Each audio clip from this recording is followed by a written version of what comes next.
Thank you guys very much for joining us. We really appreciate it. My name is Matthew Owens. Dave and I run FIBI South Bay. For those of you guys who don't know, FIBI was, or Foreign Investors by Investors, was started back in 2007 by a couple of investors who were tired of getting the sales pitch every time. We're tired of getting the book and tape set, you know, and the pitch at the end of it from all the speakers and things like that. So FIBI was born as a place that you guys could go, network, learn from each other, develop the resources you guys need, and really just, you know, get educated by the panel without that pressure of that pitch at the end. So I hope you guys really learn as much as possible. This is for you, so keep it as, you know, Q&A as much as you guys want. Ask questions. We try to bring professionals up here that know what they're doing, that have that right experience, so no pressure at all. Yeah, exactly. So, and Foreign Investors by Investors, all the different chapters throughout Southern California are professional investors themselves that run the chapters, all with that same type of mentality.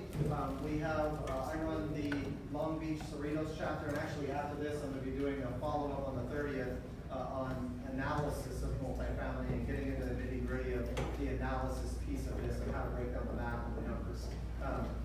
That being said, we also have a chapter in Orange County that's a really big chapter, and Christina here runs the Pasadena chapter. She actually just started another multifamily chapter with Bronson over here that is going to be really interesting up in the Pasadena area, right? Is it Pasadena? Yeah. So we should be, we're expanding, looking really good from that standpoint, and everybody seems to be back in the mix of things after the summer is over, you know, and the lull we had during the summer. So thank you guys for coming. Oh, and Jeff here from Culver City, brand new chapter coming up. Jeff, where's your chapter going to be located? Doubletree. At the Doubletree Hotel in Culver City, right by the 90 and the 405. Okay, cool. Thank you very much. And that'll be up on meetup.com as well shortly, or is that already up? Not yet. Okay. So it'll be up shortly for you guys that want to go. Definitely, if you guys can support the new chapters and get out to those things, there's going to be some great value. Jeff is a full-time multifamily investor and a really experienced investor himself, and that's why we were totally fine with bringing him on. Has the same mindset of the no sales pitch type mentality. So thank you guys very much for joining. Dave is going to kick it off with a little bit about this group and what we got going for the panel today and our sponsors. Thank you. How you guys doing tonight? Good. I actually see that we have, I think we've set a new record for youngest FIBI attendee back here. Congratulations. So thank you guys. We got a full house tonight. Thank you. I know the parking has been terrible. I promise you, starting next month, this whole free concert nonsense will be all over with, and we'll get our parking lot back. So thank you guys for coming. As Matt mentioned, you know, what we have tonight is we've got a very experienced panel here on multifamily. We've got, you know, someone who builds multifamily, someone who renovates and manages multifamily, someone who lends on multifamily, and an attorney that advises all kinds of wealthy families, mostly on multifamily. So, like we like to do with every panel that we do, we always try to pick a topic and then find people that have perspective on that topic, but not people that are doing the exact same thing over and over again. So, you know, every question that we have tonight, we're going to try to, you know, let these guys answer it, and they'll talk about it within their own discipline. If you do have a question, please raise your hand. You know, if it's something that we're going to talk about later, we may say we'll get to that. If it's something that's very personal about your situation, we may say hold that for the post-event networking. But if you got a general question on something, please feel free to raise your hand, and we'll get through as many questions as we can. You know, as Matt mentioned, you know, we've been doing this for close to 6 years now. FIBI as a brand has been around for close to 11 years now. One of the things that we've never done as an organization is actually do a multi-day, some type of conference. We just signed a contract a couple of days ago in November 10th and 11th. We're doing a 2-day conference in Marina Del Rey Marriott, and it's called the Intelligent Investor Real Estate Conference 2018. And it's something that we hope to be doing, you know, we hope this is our first annual. So if you'll start seeing some information about that hopefully soon as being part of FIBI. Something that we are co-hosting with Cashflow Connections, which is another organization that really specializes in some commercial syndicated investments.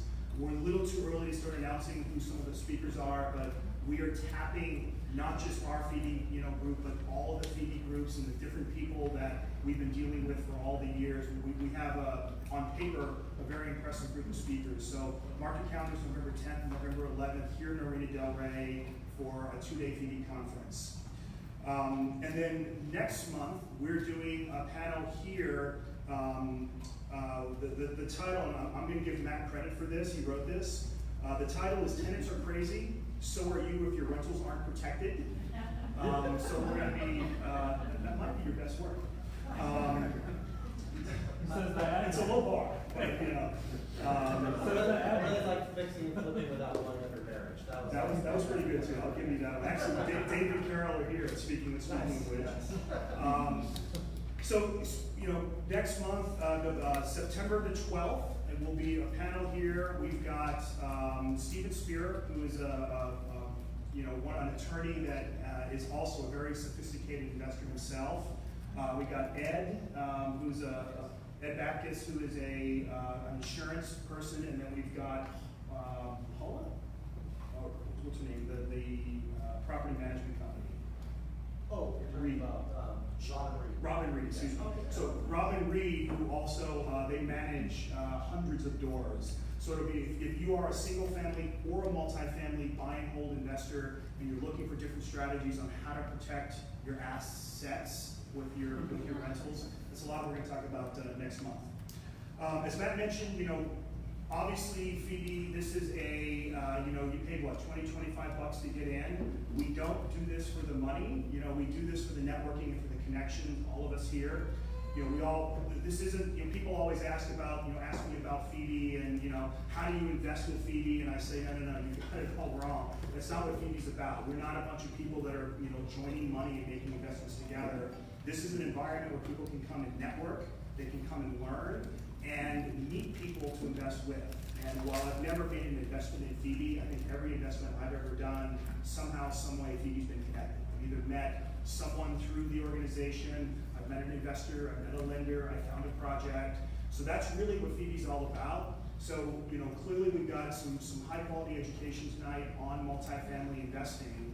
When we're done, which we'll wrap up right around 9 o'clock, we're going to ask everyone to go downstairs and across the courtyard. There's a restaurant called North Italia, and we've reserved the whole patio outside.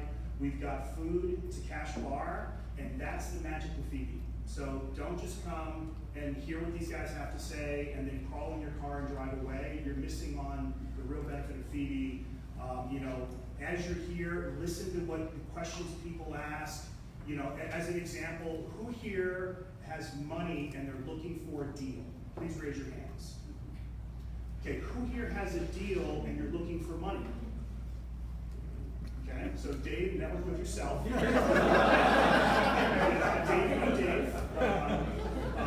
No, so if you're here, depending on what you have, right, this is a chance to meet people. And just don't grab their card, jot a note on their card, figure out what they're doing, follow up with people. That's really the art of FIBI. We do have some sponsors that we want to say thank you to that do sponsor the club. I think some of them have probably been running behind me here. First of all, the Note Assistance Program. Yep, there she's back there. Jasmine actually was on our panel last month, and if you guys have any questions on notes, we've got, all these guys do is focus on notes. So we've got Spiro Woodward. I don't think anyone's here from Spiro Woodward. Stephen Spear will be a panelist next month. And those guys are really good local real estate representation. UDirect IRA, Jeff back there. So if you have any questions on using your IRA to invest in real estate, find Jeff. Walker Dunlop, anyone here from Walker Dunlop? Oh yeah, here we go, right over here. So Mr. Wessling here, who likes to say Walker Dunlop, it's not a law firm, it's a commercial lender. You'll get your check, keep your mic down. We've got New Western Acquisitions, which is I don't think anyone's here from New Western. These guys are wholesalers on steroids. So if you're looking for property or you're looking to get into wholesaling, grab Deke's card back there. And then our newest is Civic. So Brian, right here, raise your hand. These guys are local hard money lenders, mostly single family, but some multifamily as well, right? You guys do some commercial? Yep, value add multifamily, Value add bridge multi- loans. So if you're looking for some, some private money, hard money, check out Civic. These guys have some great rates and some good terms. All right, anything else? Oh, last but not least, we do want to say that we are not attorneys. We are not financial advisors. The information you hear, you're just getting our perspective as fellow investors. Although Steve here is an attorney, so anything that he says, you can take it as a letter of the law. I'll give you a disclaimer in a minute. They gave me this faulty microphone, so I'm not sure if it's actually me. Mine has a green dot, yours has a red dot. Yeah, we'll turn you up. Okay, how's that? Is that better? I don't know, can you guys hear me? Yeah. Right there? Test. Good. Well, we try to put it on low, I'm sorry. So anyways, well, without further ado, why don't you guys kind of give us, your 2-minute introduction, and then we'll go from there. Starting with Mr. Carvel here. All right, so my name is Steve Carvel. I'm what I like to think of as a wealth transfer planning attorney. I help really wealthy people pay as little tax as possible. Does anybody have a problem with that? No. Is there anybody in here who wants to pay more tax? I can help you with that too. So I represent a lot of really wealthy families. You raise your hand, Bill. I was wondering what was wrong with you for a second there. Bill didn't raise his hand. I help really wealthy people pay as little tax as possible, and in doing that, I use a variety of structures. Most is centered around family offices. So most of my family offices are very real estate centric. So I think I'm just up here to give you guys the perspective of the money you're competing against, I think. I wouldn't necessarily call my family's institutional money, but they're probably pretty close to it. So that should give you some perspective. Hey guys, can you hear me? Yeah. I'm Paul Schoen, and I'm with Schoen Temper Group, and we and my business partner, we build small boutique apartment buildings here in LA, ranging from 10 to 40 units all over the city. And we do the construction in-house, and after getting screwed by so many contractors, we decided to do it in-house. And then we do also property management in-house, so once buildings are done, we manage them and operate them in-house. Scott Pickett. I work with Post Investment Group. I run our acquisitions. We currently own about 10,000 units nationwide, mostly from Texas to the West Coast.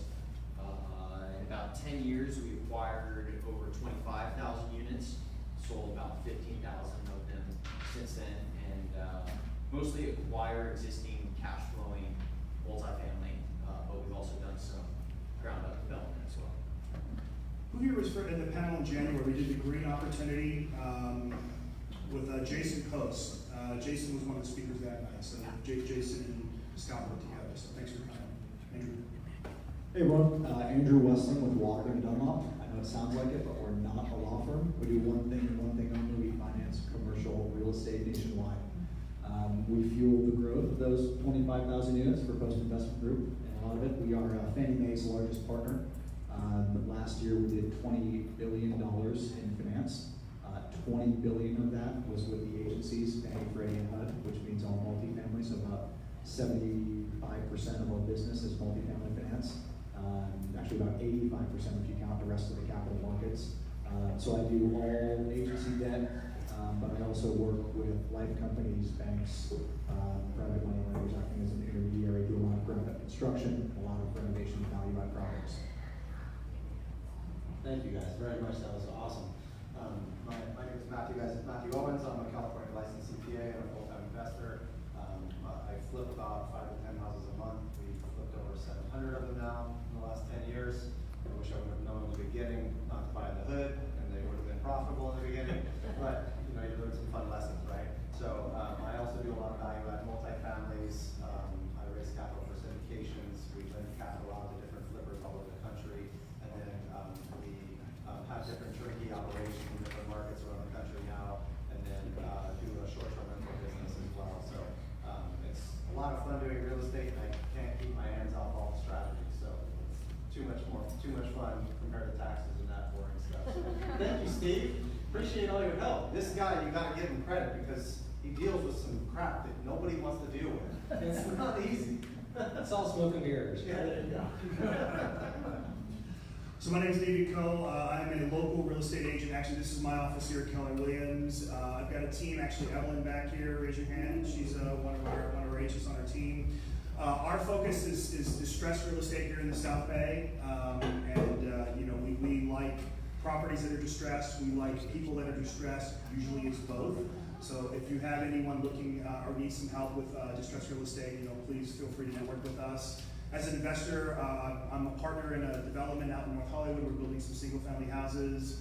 I run a non-performing note fund. Kind of like Matt, we have a hard time saying no to something that we think sounds like a good deal, but gives us a very broad perspective as investors. So thank you guys for coming. We're going to go ahead and launch it off. And Steve, I'm going to give you the first question because part of why we invited Steve here, besides being so good looking, is that the families that he deals with, some very high net wealth families. I think Steve's probably got his hand on the pulse of where the market is as much as anyone that I know. So let's start off talking about the current market. I mean, clearly we've been on a nice run here for about 8 or 9 years. Kind of where do you see the market and where do you see how it's affecting multifamily these days? So first of all, show of hands, who thinks this is the best looking panel that they've ever had? Facilitator over there. Thank you, Joe. I appreciate that. Joe's just honest. That's good. Another show of hands. How many of you have been to the State of the Economy lecture that FIBI puts on an annual basis? Anybody been here for that? Right. I used to be a panelist on the State of the Economy, but apparently I was getting it wrong so many years in a row. They moved me to the State of Multifamily. He's been demoted to multifamily. So I like to talk about on the State of the Economy cycles, right? I think that we all believe that the U.S. economy, the world economy, and the real estate cycle all exist within this sort of like this perpetual chain, cycle that goes on and on and on again. So a lot of experts put the beginning of this cycle at December of 2008, right? So from now to December of 2008, it means we're like 120 something months into this cycle. This is the longest expansion cycle in U.S. history at this point in time, right? And if everything really is cyclical and we may be facing a contraction, where would you want to put your money in real estate? Would you want to put it somewhere in a type of asset that everyone needs? Whereas as the economy maybe collapses, or I wouldn't say collapses, but shrinks a little bit, it's a sector that's going to remain unaffected. And I think that's where you're seeing a lot of investors now moving real estate investment into. You're seeing them moving it into multifamily because people have to have a place to live, right? And multifamily encompasses a lot of different types of properties. It could be anything from apartment buildings to mobile home parks, just depending on which market you happen to be in. So I think we all agree that it's probably cyclical. I think we all know that we're 120 months in, or we're the furthest distance in, or we have the longest expansion cycle in the history of the U.S. economy, unless we all want to agree that expansion cycles no longer matter, and that the current economy is not subject to general sort of rules and timelines. Something's going to happen. The question is when. For the last 3 years, I've been saying it's right around the corner. I've been saying it's 18 months away, a year to 18 months away for the last 3 years. Well, apparently I'm wrong about that. So, I don't know, does that answer your question? I think something's going to happen. I'm not sure when. But for the lady with the world's youngest FIBI attendee ever, Cash Flow for Kids. It's a board game. I just learned about this. It's insane. You got to start it right now. Cool. So, Paul, talk about how we're at the cycle. I mean, you guys are building multifamily. You guys are crazy, right? So talk about how that affects your guys' decision making. We really just try to focus on the LA market. We don't try, macro level affects us, but we really study the demographics of LA and how many units are being built and how many jobs are being created in LA. So we feel just there's a complete supply and balance and there's just a lack of housing. So we feel confident in all of our projects. Yes, rents, there's a map. So the three things I actually look at, I'll say this, is one is supply and demand. I think we're very safe in LA. Second thing is over leverage, and bankers haven't over leveraged that much yet. So I think we're safe there. And then just a macro level economic issue that could happen, a black swan event, that could affect us. But in general, I feel we're pretty safe in LA. That's why we're only investing in LA. And yeah, I don't I'm optimistic on the economy of LA, especially for multifamily. What's the latest stat on the lack of housing we have in Los Angeles? How many units are we shy in Southern California?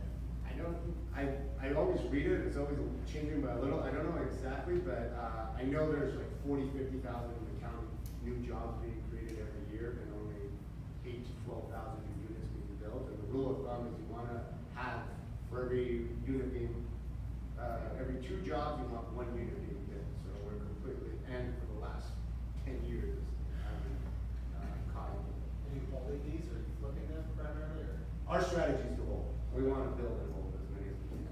We'll sell some, but our strategy is just long-term love, just build and hold. Scott, what about you guys? You guys are all over the country. Yeah, so we are nationwide. I would say right now on a nationwide scale, multifamily fundamentals are phenomenal, and they have been for a long time. And to be honest, that scares me. Fundamentals are great. A lot of people renting. Rents are high. Occupancies are high. Lenders are lending, and there's a ton of people wanting to be in it. Now we've kind of had that mentality for the past 3 years, kind of thinking what Steve had thought. We're, around the corner sometime, we expect a correction. And we probably missed out on some profit as a result. But fundamentals are great, and you just wonder how long can that be? So we've still been buying, we've been selling more than we've been buying. But I think what the most important thing is, at least in our eyes, is when we are buying, we're aware of the fact that there can be a correction. And if there is a correction, we want to make sure that we and our investors' capital is protected. So it's, when we bought a ton in 2009, 10, 11, 12, and it's just wild seeing how different valuations were back then to now. So one of our biggest concerns is interest rates. If rates go up, how does that affect your cap rate? How does that affect, if you're gonna refinance, how does that affect how much you can get? And I mean, in reality, we think real estate is a phenomenal way to get rich slowly, but you just have to be methodical and cautious about it. Speaking of interest rates, where do you guys see the market, and what's the velocity deals you're looking at these days? Yeah, let's talk some facts about that. Q2 2018 nationally was one of the best multifamily quarters we've had historically. 120,000 units nationally were absorbed. National vacancy dropped 50 basis points to below 6%, which is pretty incredible. Year-over-year rent growth, 2017 and this time 2018 was still up 3%, which I think will surprise a lot of people. Home ownership has gone up a little bit from 2016, but now has curtailed because of interest rates. Little scary thing for me is supply coming online. I think CoStar said there's 4,000 buildings under construction with 680,000 units coming online, which is just a massive number. But nationally, as Scott said, fundamentals are great. I think multifamily is still the safest asset class, especially for a long-term holder. When we look more micro in, say, Los Angeles, let's go back to the point about households. Over this expansion, depending on when we started, the estimate is about 3.2 million households have been created nationally. If you expect 1 million households to be created in the US annually, we're about 4 million short, just on a national level. That gives you some perspective. In Los Angeles, it's much more starving, really throughout California, especially in the Bay Area as well. LA, just more data for you, the highest percentage of renters in any major market in the US. So let that sink in. Of those, 73% make less than $75,000 a year. It's a staggering number. So you think about being starved for housing, especially workforce housing and affordable housing. Southern California, Los Angeles is the place to be looking at multifamily investment if you're looking for long-term places where people have to live.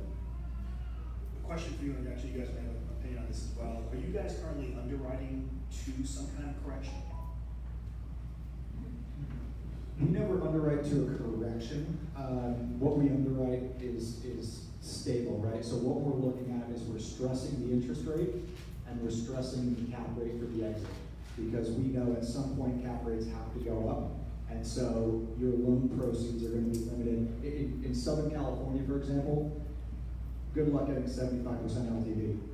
There's just no chance because you're going to be limited by the debt service because you can only charge so much for rents in your units, right? And so there's so many governors on loans these days that it's hard to be over leveraged because so many people are saying, well, we have to be constrained by either the LTV, the debt yield, or the debt service coverage, right? And so it's a way to govern ourselves as lenders, but I wouldn't say we're looking at a correction, but we're saying in the event that there's a downturn or a slowdown in the economy, will this property still underwrite? Will it still cash flow? And will it service the debt service?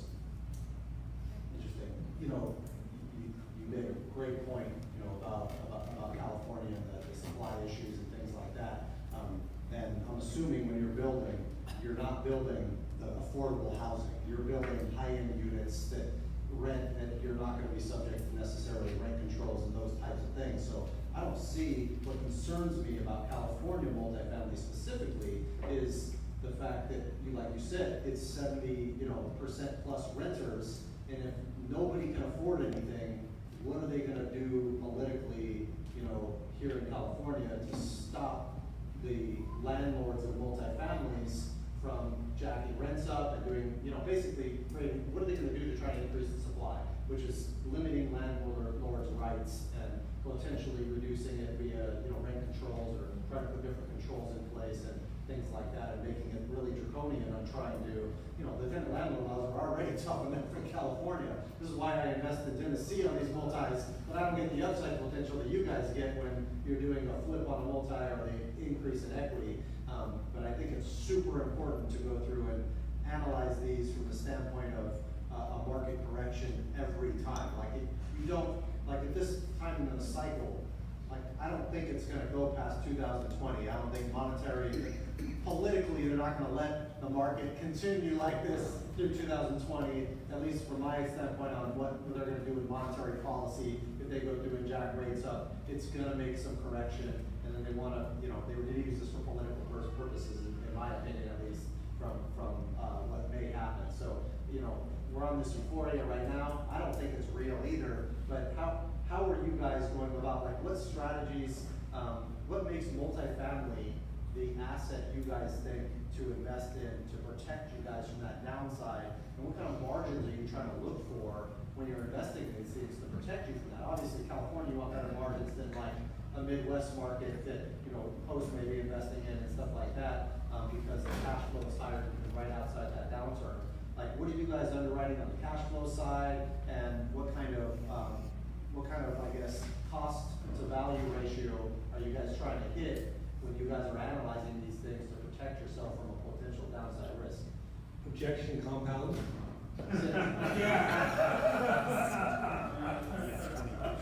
I was asking these guys over here.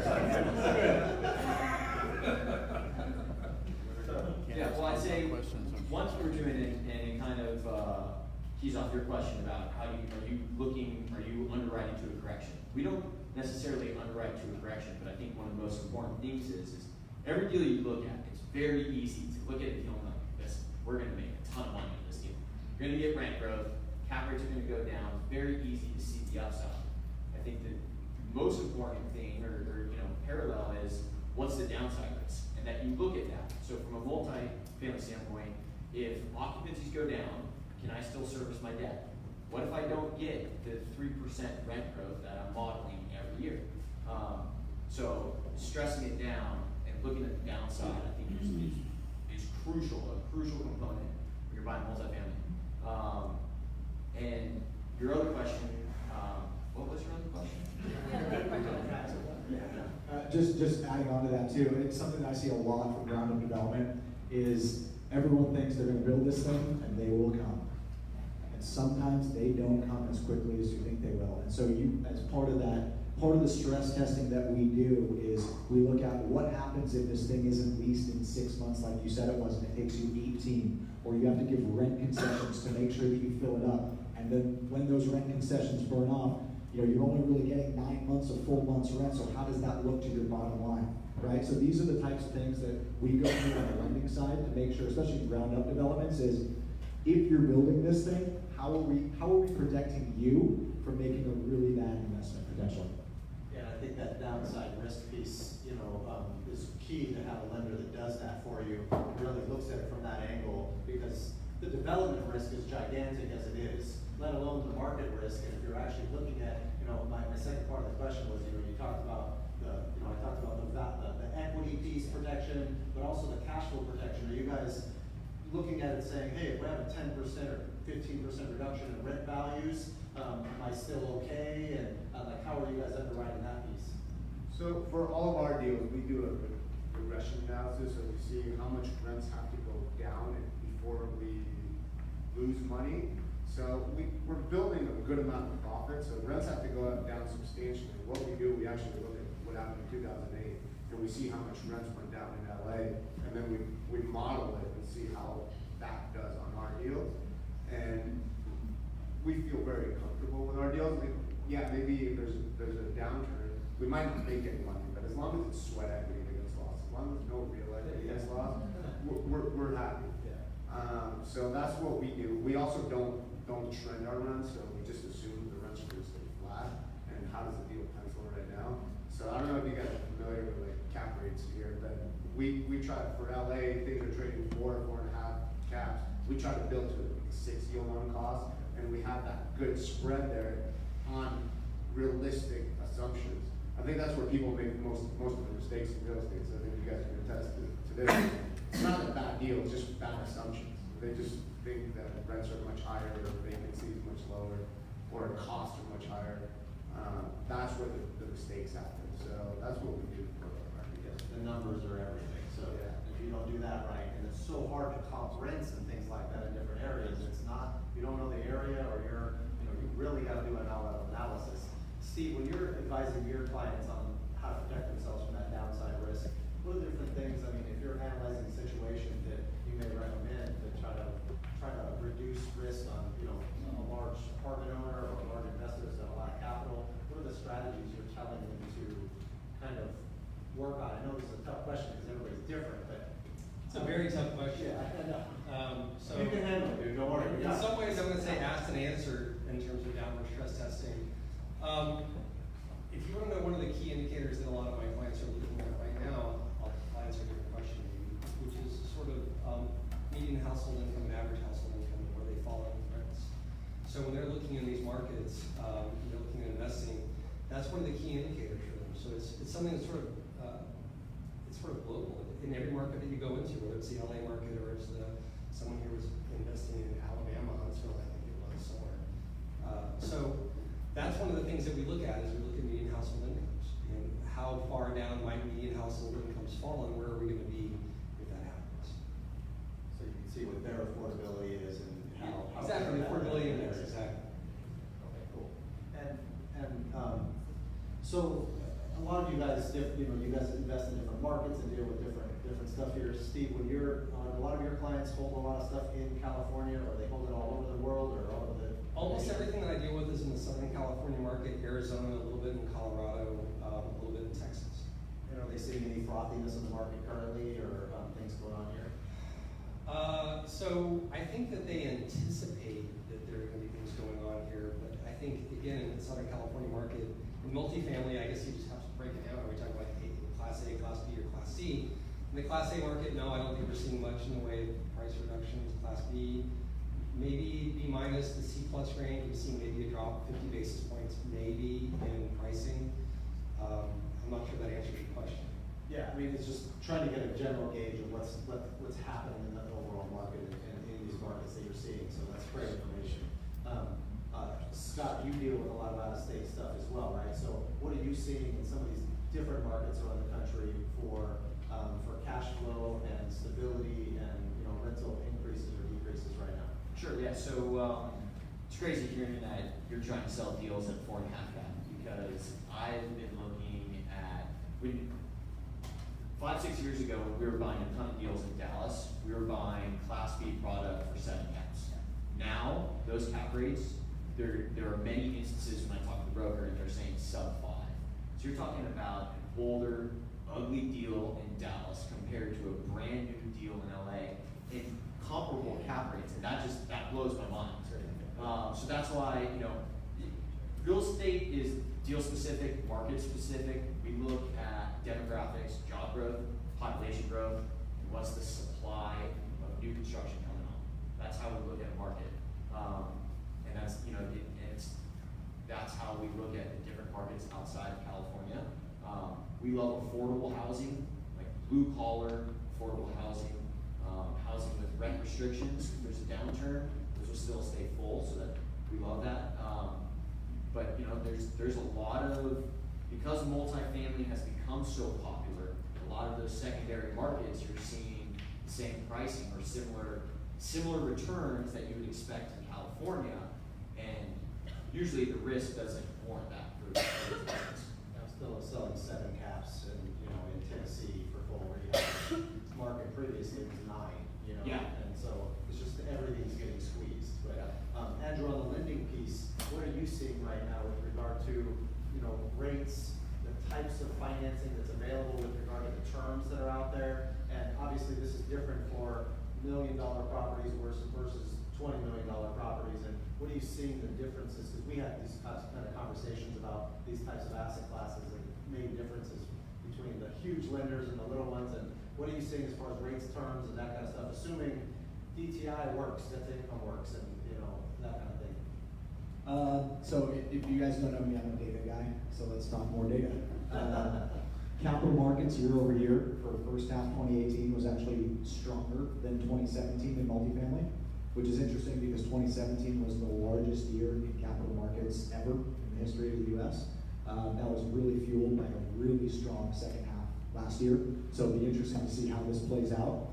On multifamily, we're seeing a lot more players. There's a lot more capital getting into the space. So you're always going to have your Fannie and Freddie and HUDs, right, putting out X amount. They keep on increasing their caps, so that keeps going up. But what we're seeing is we're seeing a lot more private equity. We're seeing a lot more private debt funds coming in, especially in the value-add rehab space, because that's where you can get some yield, right? It's floating rate. It's it's great for the lender if rates go up because they get more yield. It's riskier for the borrower.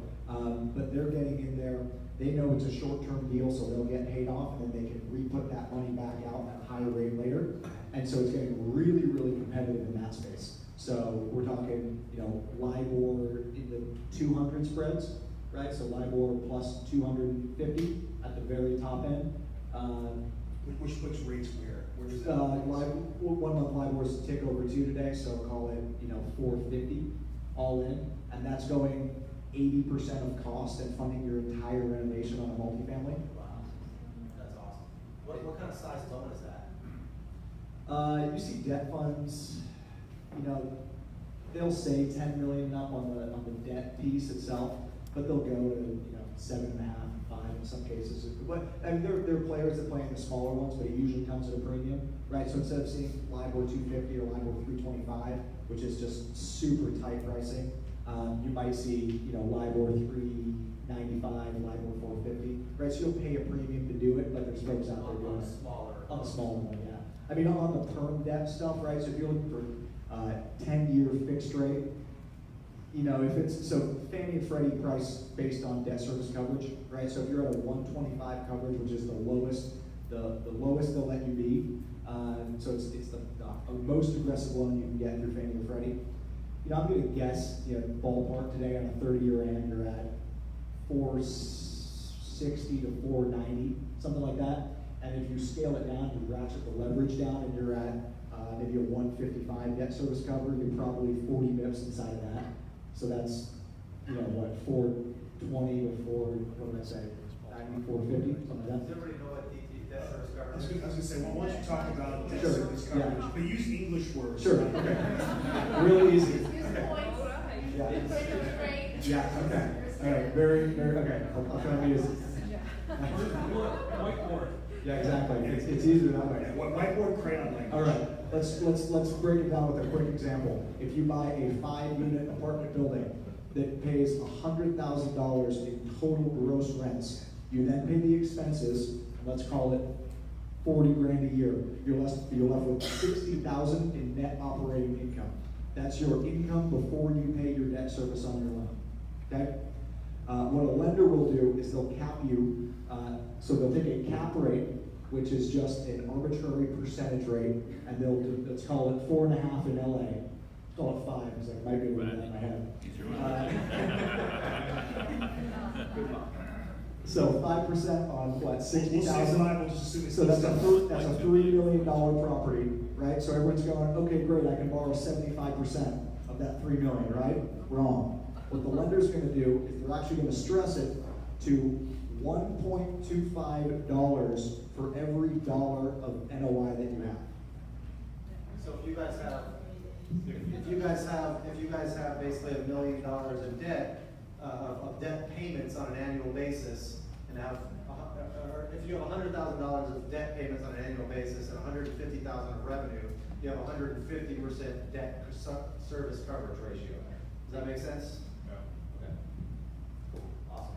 Basis. I can add a little because we have a lot of projects under construction. I think we have 12 projects under construction and 4 in pre-development. So we're getting a lot of construction loans, and then once they're done, we get a lot of term loans. So for local guys, construction interest rates or bridge loans that I'm seeing are between 5.5% to 6% rates, and they'll usually go up to 70% loan to cost, or total cost they'll lend you. But then on the refi, once you're getting out of the construction loan and putting a perm loan, we're seeing rates in the 4.5%, but that's a locations in multifamily for LA. And they'll go 55, 60% loan to value because of the debt service coverage ratio. Yeah, and one other thing I'd say about financing right now, and I don't have any data to back this up, I wish I did, I'll probably have it by the end of the year though. I know, right? But it just feels like there's more interest-only permanent loans. So typically when you're doing a ground-up construction or a renovation bridge, that's gonna be interest-only payments, right? Because you need as much cash flow as you can, especially as you're turning units and you're trying to project cash flow. When you do the permanent, that's when you get your amortization typically, right? You get a 30-year or a 25-year am, so you're paying down principal with each debt payment. But what I'm feeling is in this market, because yields have been compressed so much by cap rates and rates have now gone up, that more people are getting 10-year full-term interest only for their perm, right? So they're not paying down any principal, and so what they're really banking on is appreciation and rent growth, and hopefully some cap rate compression. But I think we all agree that cap rates have to go up. So one of those things has to give, which is kind of interesting to see from our perspective. Those will be deals to buy 10 years from now when they start not paying their debt anymore, right? So, Steve, for your clients, are they buying right now or are they selling? They're buying right now. What does a good deal look like these days? We gave you the questions like an hour before. What is a good? I don't know. What does a good deal look like for them? So part of your service is you advise them on different deals they look at. When you look at a deal, something they're excited about, what are some of the components of a deal right now that you say, yeah, that looks like a good deal? What do you maybe I can answer this. Maybe I can tell you what they're looking for. Is that more in line with the question? So I can tell you what they're looking for. They're looking for value add. They're looking for Class B. Most of my clients are looking at Class B with a value add. They want to pick up a property, say somewhere in Torrance, $200,000 a door. They want to put 25 to 50 into it a door. They want to raise rents and they want to hold long term. That's really what they're looking for. That's what it seems like all of my clients are looking for long term right now. Paul, I mean, what are you guys, when you're still buying and building, are you buying raw land? Are you buying, are you repurposing land? Like, what do you guys look for right now for a good deal? That's another thing I'll add, the benefits of California. There's no raw land. So you go to other markets, you go to Nevada, there's just a bunch of land that people can develop. Here, there's really no raw land. So what we look for is just properties that are not at its highest and best use, and we just knock them down, and then we build up. And then what a good deal looks for us is we try to either build to a 6 yield on cost, or to just a simple number, we try to build to 300,000 a unit when they're gonna appraise for 450 to 500,000 a unit, so that's our spread. 65%, something like that, like cost to value, basically, in that range. Exactly. So you're gonna refinance and. Yeah, refinance, return the equity, do it again. Scott, what about you guys? We got a question? Yeah, well, right, this is since you're a developer, right? So like, let's say you look at a C zoning and you could build, let's just say 20 units.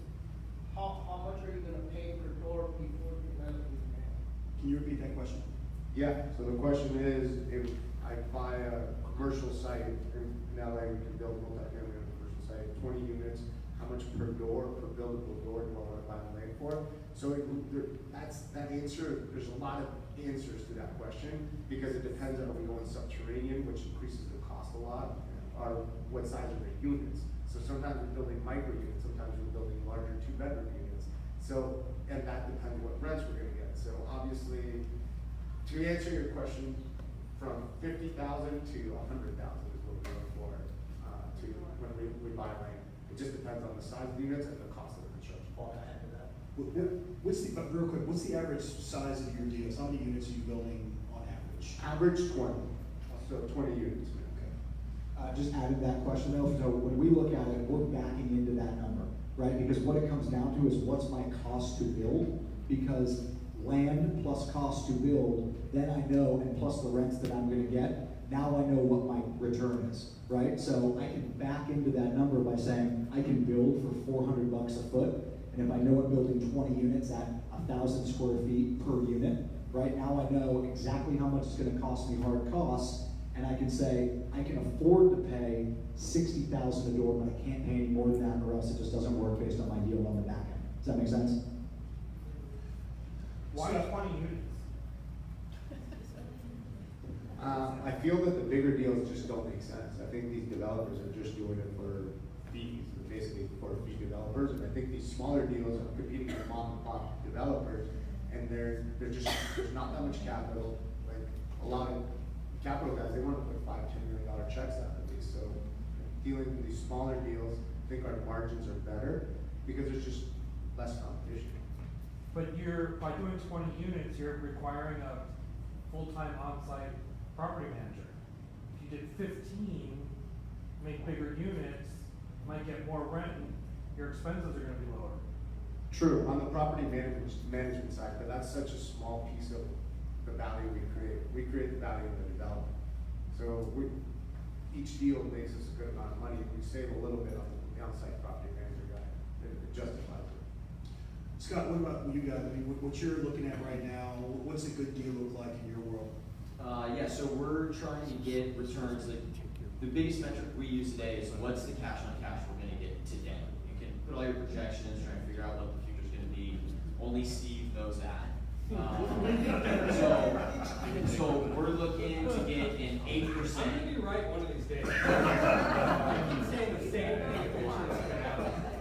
And then I'll be back on the financial panel, not hanging I bet that is a compliment.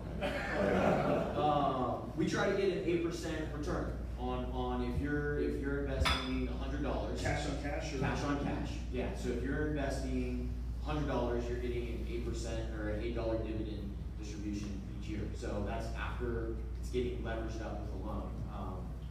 So we, right now we're doing lower leverage loans and we're using interest only to help get those returns. That's kind of just where the market is because it's competitive. Just going back to Jeff's question, you can't tell a developer to build 15 when he's zoned for 20. It doesn't work. Only the local community can do that. That's right. Yeah, only neighborhood council gets to say that. I want to answer this two ways because I think that's a great answer. Is when you're looking for cash on cash return, you're looking for whatever your hurdle is, but your hurdle may be different, right? So and it depends on the type of investment. We have clients that are ground up developers, and you know what? There is zero cash flow day one because they're putting all their money into this, and 3 years from now, that's when they get their cash flow. So they are either IRR or multiple driven, meaning that when they put in $100,000, or typically we're dealing with more institutional equity folks that are writing the $5 and $10 million checks, but when they're putting in $10 million, they want to see twice that, so 10 million in profit by the end of the project, right? 3 to 5 or 7 years, depending on how long that hold is, right? Or they're looking to hit an annual IRR, a total IRR, and it's typically mid-teens, right? I mean, somewhere between 16 to 18 is where you're gonna get people's attention in big private equity firms that are writing big checks. But if you're looking for cash flow, absolutely, right? Then you have a day one immediate cash flow, or potentially you're doing a value add, so you have some cash flow going day one, but you know you're gonna get your pop or your ongoing pop as you increase rents over the life of the deal. So. Scott, this one's for you. So let's talk about the process of doing due diligence and how multifamily is different than single family. I think you're probably the most likely comparison because you're buying something more like a fix and flip investor. So give them some information on what it looks like when you're doing due diligence on your projects and what you may do that's different than a single family project. Sure. When I buy a single family home, first question is to my wife. No, on the multifamily front, from a due diligence standpoint, there's a lot of really important things. I think one of the most important things when you're doing this is have a good attorney. Have a good attorney that you trust, because you're going to be going through loan documents. And if you are ever buying real estate, you want to make sure you know what those loan documents say. So having a good attorney, reviewing title, reviewing survey, so knowing what you're actually buying and legally getting it. So from the legal standpoint. From the due diligence standpoint, we're going out and we're having our construction engineer look at the property, because we need to know, how much money we need to spend on this property to either get the improvements we want or to make sure it doesn't fall down. You're looking at operating statements and seeing how has the property done, and that's actually one of the big factors we use in trying to project what it's going to be. So when we're analyzing a deal, we look at how it's done historically, how the market has done historically, and I think that's one of the biggest things, is looking at the immediate market, how your property's doing, and how the properties around it are doing. And that can kind of give you an idea of, if you're doing a value add, which is a very popular investment thesis, what can you push the rents to? So you need to be knocking on doors, calling the competitive properties, finding out what their occupancy is, finding out what their rents are, and then there's so much I can talk about due diligence. I can add to some of that. Basically, when you look at a house, you're buying it for $200,000, you're gonna put $30,000 into it, and it's gonna be worth $250,000. So you have your spread there. In apartments, it's similar. You just break it down into apartment units, but the value is not coming from, the value's coming from your income. So you gotta really understand the income on what's currently rented. So if you have a unit that's rented for $900, you put $20,000, $30,000 into it, and now you're getting $1,300, $1,400, it's gonna be worth it. You're gonna create enough value, and across 20 units, now you're making a good pop.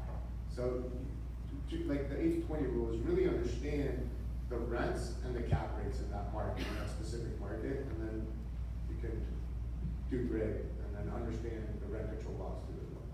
Yeah, I think it's really important to understand, those rents are pretty much everything, right? I mean, your rents and understanding operational efficiencies in a specific market. And keep in mind, a lot of people come up with, there's a lot of quick and dirty ways of analyzing properties really fast by saying, hey, what's my market rents? What kind of rehab do I think I need per unit? And what are my operational costs that I know that I can improve through experience? And so through my own experience of doing a deal, a lot of these guys up here over time have gotten tons of that. I know exactly what the cost to renovate a 2-bedroom unit is, or build a 2-bedroom unit, or whatever it is, and you can kind of extrapolate that data and do a quick and dirty approach and say, rents are going to be up here, here's what my estimated all-in cost is, minus 35%, 40% expense ratio, depending on what your rents are. That expense ratio changes substantially depending if you have $1,000 rents or lower, or $800, or $1,500, $2,000 rents. Your expense ratio is going to be adjusted because on the lower units, on the lower price point dollar figure rental units, the expenses really still can cost very similar, and so you have 40 to 50% expense ratios in a lot of cases versus. So it's very market specific.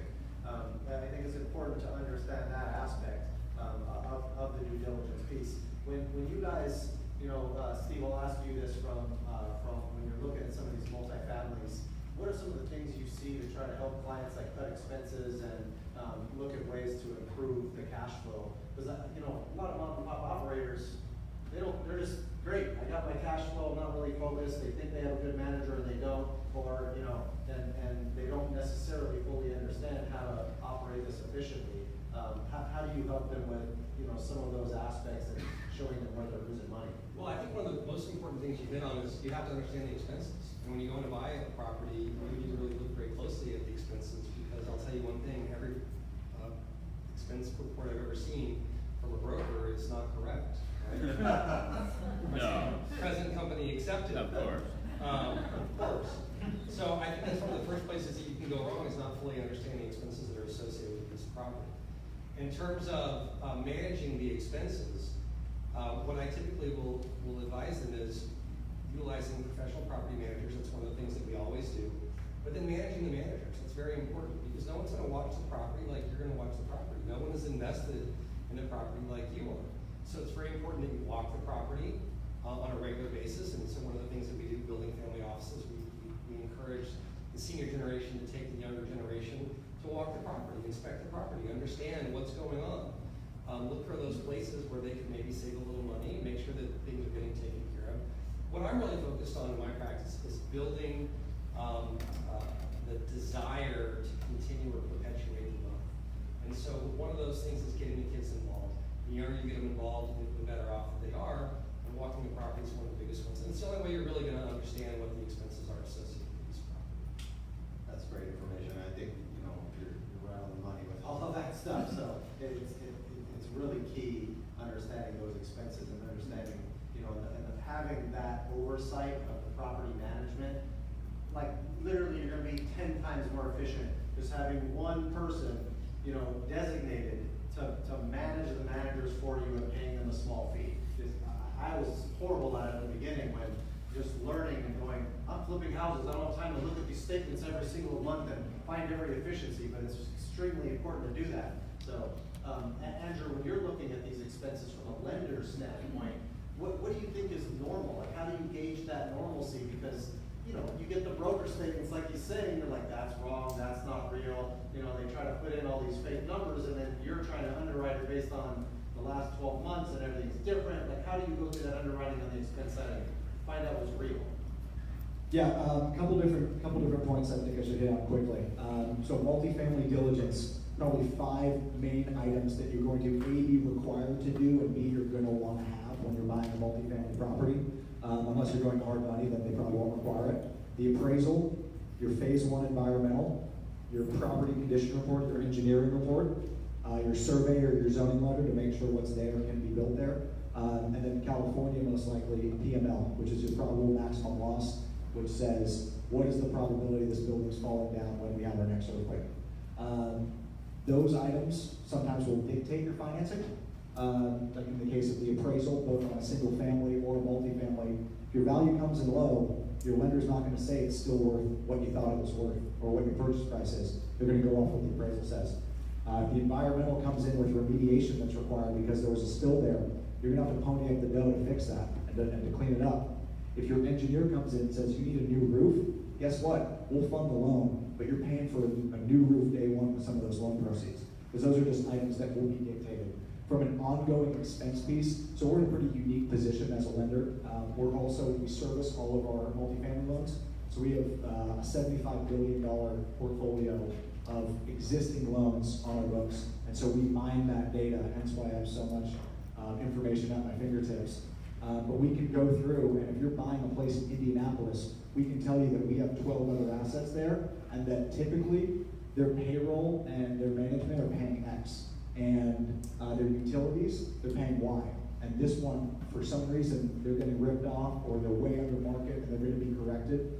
And so we have access to go through and actually guide our clients to say, hey, listen, this is a good deal for these reasons, or hey, we really need to look into this because something's going on and there's a story here. The other thing I can tell you just from a portfolio-wide perspective is that all expenses go up over time, just cost of living and inflation. But the biggest jump we've seen in recent years is real estate taxes. Because when you buy, it's reassessed, and so you have to gauge for that jump, because that's gonna be, especially if it hasn't traded in a long time, you're now gonna have to underwrite that, make sure ongoing, going forward, you're accounting for that bump in taxes. Insurance is actually having some major changes and things like that too right now, with all the changes in weather. Some of my larger investors and insurance brokers are talking to me about some of the, everything is changing. Flood maps are changing constantly. There's lots of things happening, so pay attention to that stuff about where you're buying. Could you even be in a future flood zone? Because if you're talking flood zone insurance, you're through the roof on insurance. I mean, it's crazy. So, that being said, thanks for the answers on the question on the expenses and things like that. I'm going to come back to you, Scott, in a second. But Paul, when you're underwriting some of this stuff, when you're looking at what your projected expenses are on a multifamily that you're building, can you touch on some of the specific expenses on how you guys analyze? Hey, this is how much I think we'll have to pay in utilities on a per unit, or electricity or water, or I don't know what else, property taxes, insurance. How do you gauge these things when you're running through this initially? So I actually heard another developer say this. It's called a swag, sophisticated wild ass guess. But actually, we now have many properties that we operate ourselves, so we know exactly what our expenses are. And one of the benefits of developing, as you said, by property taxes, is our property taxes are based off our cost, not the value. So I always have to fight with lenders once they're appraising the property and say, look, my property taxes are going to be way lower than what you think it is, appraiser, because they go off our costs, not the value. So. Okay, cool. And so when you, like, for example, if you're, question right here? Yeah. Yes. So I have a question in regards to how you know what type of building you're gonna be building, because our neighborhoods are changing. So is it gonna be an A, B, or C building? And also how you're budgeting percentage for architecture and design for each type of project. Okay. We stick to areas where we know we can get good rents to justify our construction costs. So most of the buildings, we try to be around $400 to $600 cheaper than Class A amenity buildings, because we think there's an opportunity there, and it's less risky because everyone's building for Class A. So we go to those neighborhoods. We don't go to neighborhoods where we're not getting such high rents because it won't justify our construction costs. And then as for percentage, as we call it soft costs, like architect, engineer, permits, insurance. So that's usually around, we underwrite a price per square foot. So let's say the price per square foot, that's around $30 a square foot for us in our buildings. What's your hard cost? Our hard cost ranges from 200 to 300 a foot, just depends on the design of the building that we're building. Yeah, I'll just answer that question sort of nationally speaking, what's being built. And I think that's part of what we do in analyzing different, what makes a good deal is looking at the market, that Scott referenced it, what's the supply coming online and what are other people building in that market. And so, again, more data for you, so yeah, it depends out, this is a good one. I think I said 73% of all LA renters earn less than $75,000 a year. I want to say nationally it's like 63%, right? So it's still a really big number. Yet all these new construction that are coming online are all Class A. You see these beautiful advertisements for it on Instagram now and all this stuff, and they're asking these top dollar rents. They're really only targeting like 20% of the renter pool, right? Because if you think about if you're renting correctly, you should be allocating what, no more than 35% of your annual income towards your housing cost. And so what that tells me is there's a lot of supply for really nice product coming online, and people are splurging to spend it, along with their iPhones and other things, so they're not doing a great job of budgeting. But that tells me that there's going to be potentially a really nice niche for getting into B properties, workforce housing, maybe something that's not class AA on Main Street in Santa Monica, but it's, in homes and it's a really nice property, you can get decent rents. The biggest challenge right now is construction costs going through the roof, and so it makes sense to build a Class A because you're gonna get your rents and your dollar figures and all that stuff.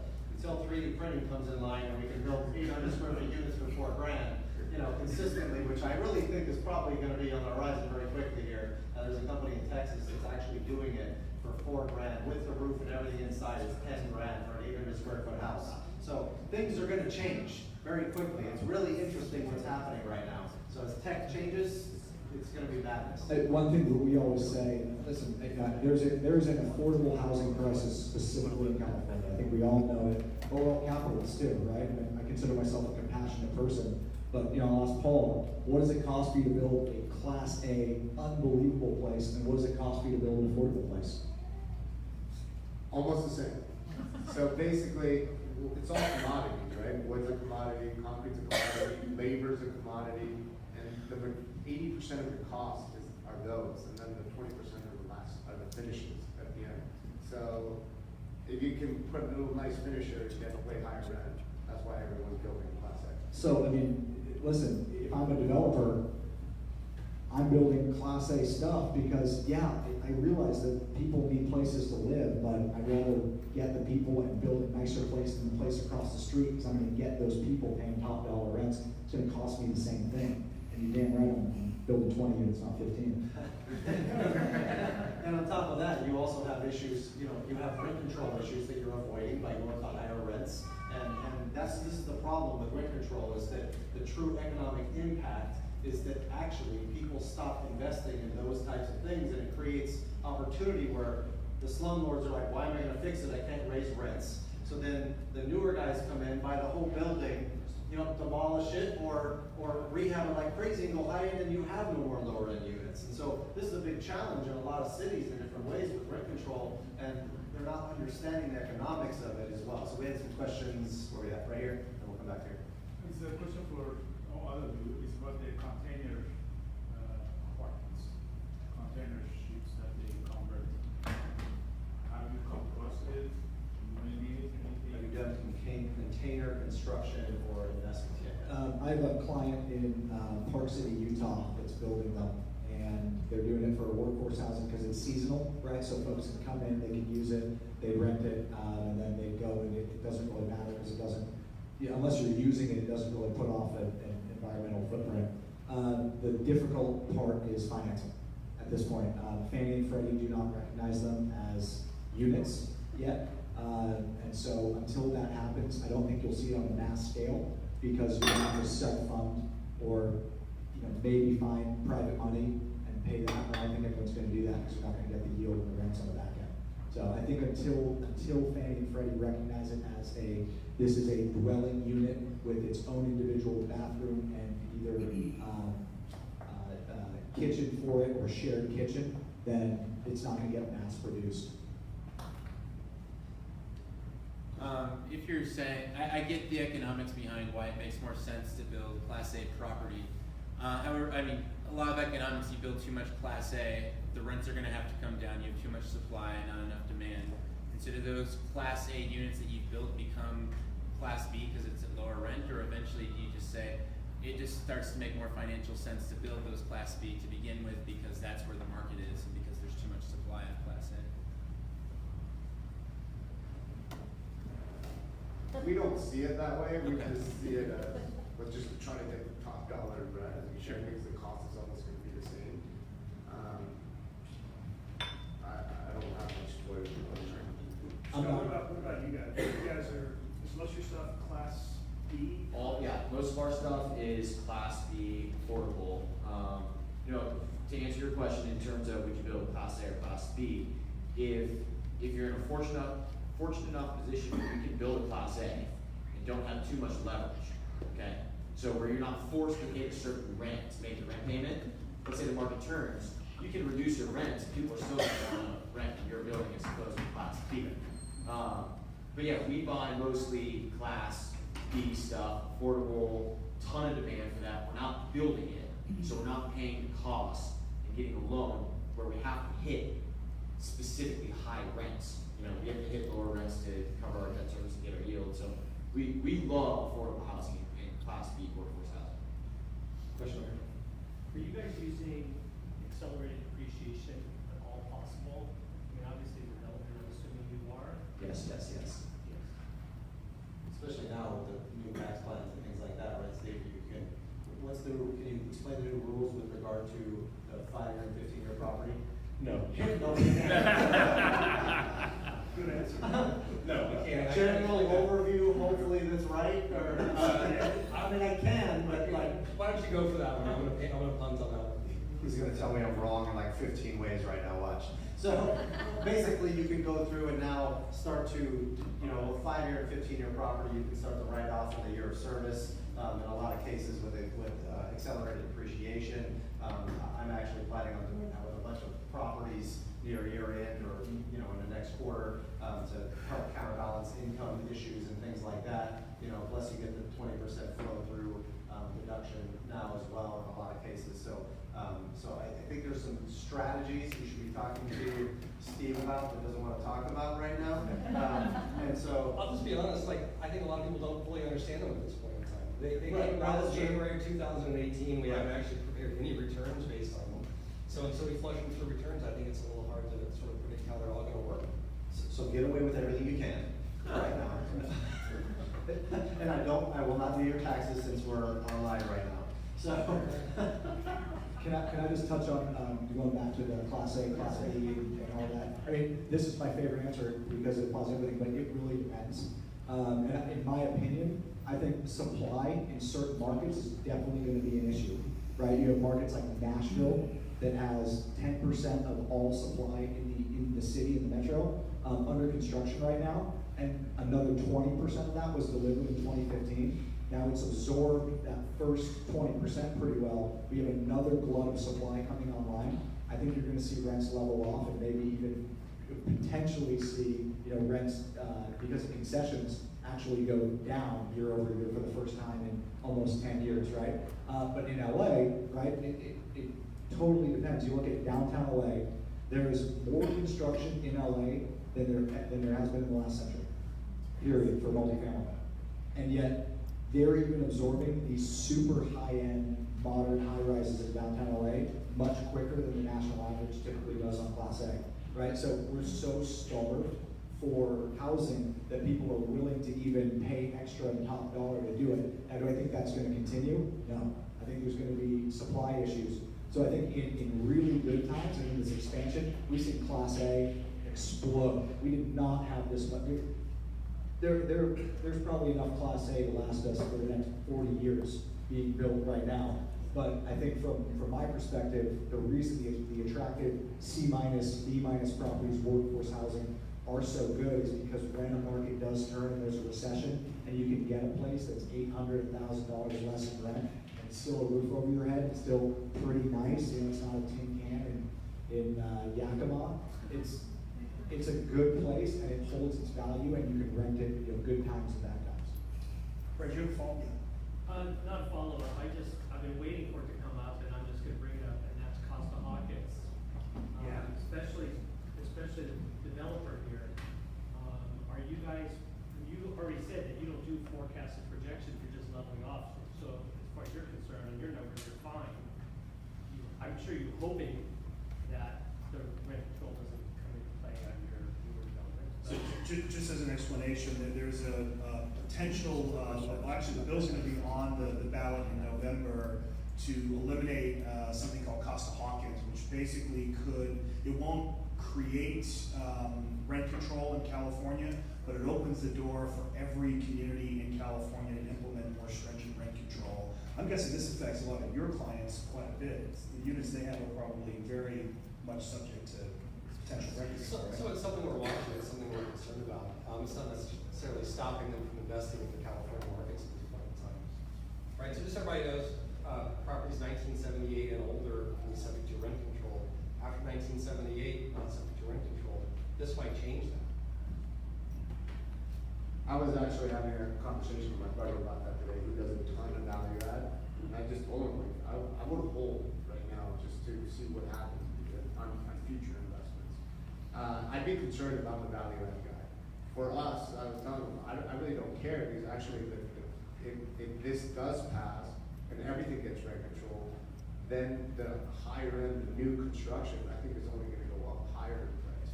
So it might not affect us, it might even actually be better for us, even though I completely disagree with the economics part of it, politically. But, yeah, I think if you're a value add player, I'd sit on the sidelines a little bit.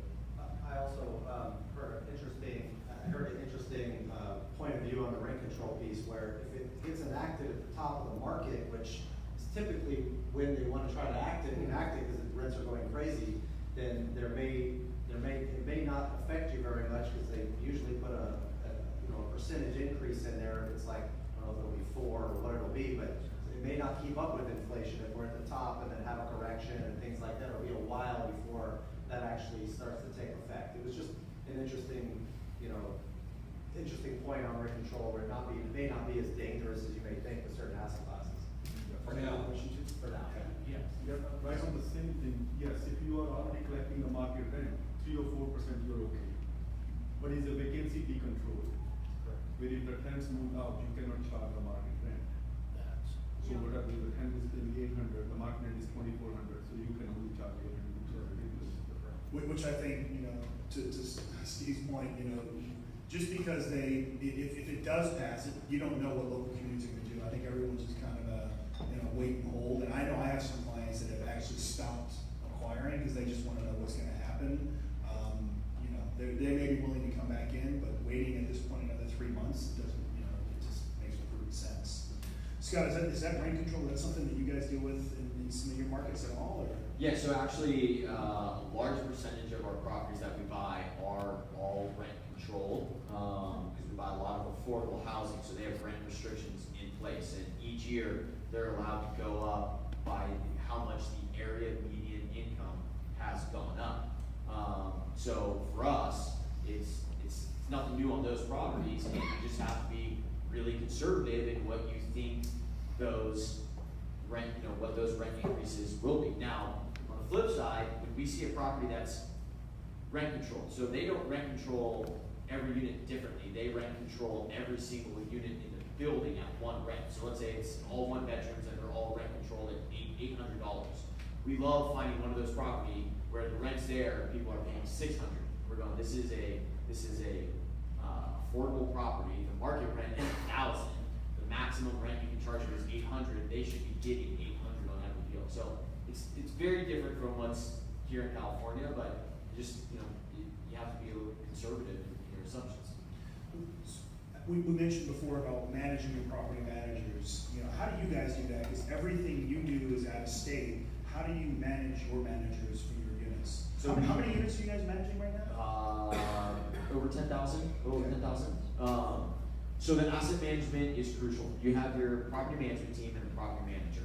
That property manager has a very big impact on how well your investment goes. So we dedicate one person in our company. Well, each property has an asset manager that's an employee of our organization to make sure that they are reviewing the expenses, they are reviewing the rents, they're making sure the property is as occupied as all the other properties in the area, make sure the property is not falling apart, being very proactive about preventative maintenance. So we have a dedicated asset management team.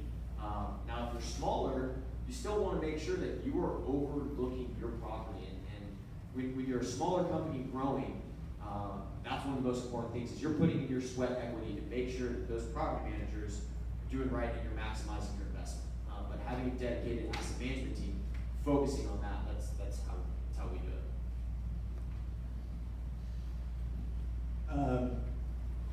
it. Big Brother's always watching.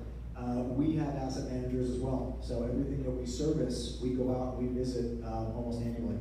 And so we want to make sure that our clients are being diligent and they are maintaining their properties and they are not neglecting them and they're using their reserves wisely. And when capital expenditures come up, that things are getting, problems are getting solved and you're not in default of your loan documents. So read your loan documents, but also know that you may be subject to lenders' asset management as well. Do you share those reports with your borrowers? Absolutely, yeah, absolutely. I mean, it's an ongoing discussion. And if there's an issue, it's a conversation. That's the beauty of sort of knowing who you work with and knowing your lender and having that relationship with them. Because in other parts of commercial real estate finance, there are people that are dedicated servicers for loans. And when something goes wrong, you don't know them, you're calling up an 800 number in the Midwest, and they are not nice people. You don't want to deal with them. Can I just add one thing? If you're looking at getting into multifamily investing, it's like a business. You're gonna be busy. You can't buy this as a passive investment. It's gonna require boots on the ground every single day if you wanna be successful at it. Yeah, let's go here and then I'll go here. Yeah. So on the smaller side, just looking at deals in rent control areas and also, doing the brokeraging on it, how would you suggest these mom and pop, real estate investors were buying out